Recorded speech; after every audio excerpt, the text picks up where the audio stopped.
of President Trump and his young administration, but in its latest episode, the program expressed confidence that he'll be in office until at least 2018, long enough to see America decimated by an alien invasion force from the planet Zorblat 9. After a palpable absence last week, Alec Baldwin returned to play Mr. Trump in the SNL Cold Open, which imagined him in a future year, visiting a military base and trying to dispense words of inspiration while the United States battles with an extraterrestrial adversary.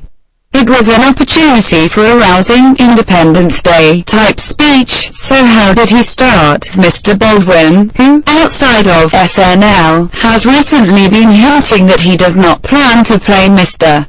Trump in perpetuity, began by asking, "Who here loves Trump?" "I know this guy over here. He loves Trump," he said, pointing at what turned out to be a charred corpse. A military officer played by the cast member Kenan Thompson told him, "The aliens are killing us, sir. They have the most advanced weaponized technology we've ever seen.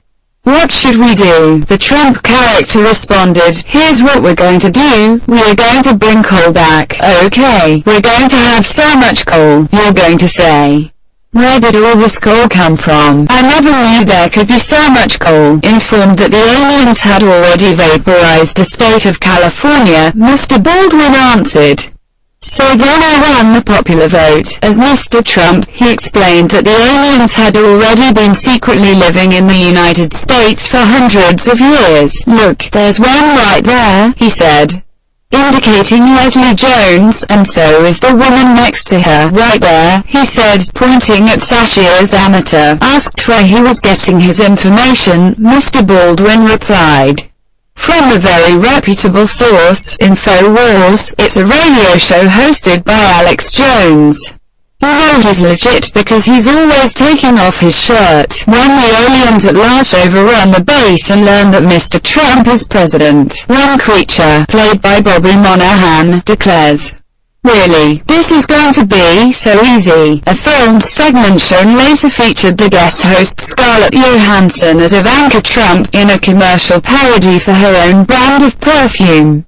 A narrator pitched the product in a whispery voiceover. "She's Ivanka, and a woman like her deserves a fragrance all her own, a scent made just for her, because she's beautiful, she's powerful, she's complicit." The narrator added, "She doesn't crave the spotlight, but we see her. Oh, how we see her." At the same time, Ms. Johansson was shown looking in a mirror and applying lipstick, seeing the reflection of Mr. Baldwin as Mr. Trump performing the same action. A final voiceover for Complicit described it as, "the fragrance for the woman who could stop all this, but won't." Also available in a cologne for Jared, the narrator said, in a reference to Ms. Trump's husband, Jared Kushner. During a desk-side segment on Weekend Update, Kate McKinnon reprised her role as Attorney General Jeff Sessions, seated side by side with Senator Al Franken. Alex Moffat, the Minnesota Democrat and SNL alumnus who has said that Mr. Sessions may have perjured himself in his responses to Mr. Franken's questions at his confirmation hearing. As Mr. Sessions, Ms.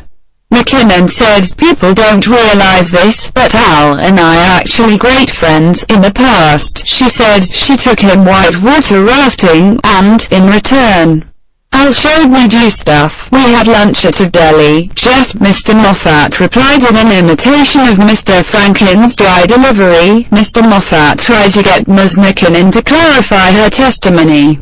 "I'm just a simple country lawyer," she explained. "Are you saying lawyer or liar?" he asked, for good measure. Weekend Update concluded with Pete Davidson taking potshots at various people associated with the Trump administration, including the White House advisor Stephen Miller. "He tries to project strength," Mr. Davidson said, "but he looks like Fredo Corleone had been even sicker as a child, and Sarah Huckabee Sanders, the deputy White House press secretary, whom Mr. Davidson called one of those sweet Southern girls that you marry if you're gay." Last week, the president's son Donald Trump Jr. responded playfully to his portrayal on SNL, writing in an Instagram post, "If you ever need a Don Jr. fill-in, I'm available." There were no immediate responses to this week's episode from President Trump or the population of Zorblat 9.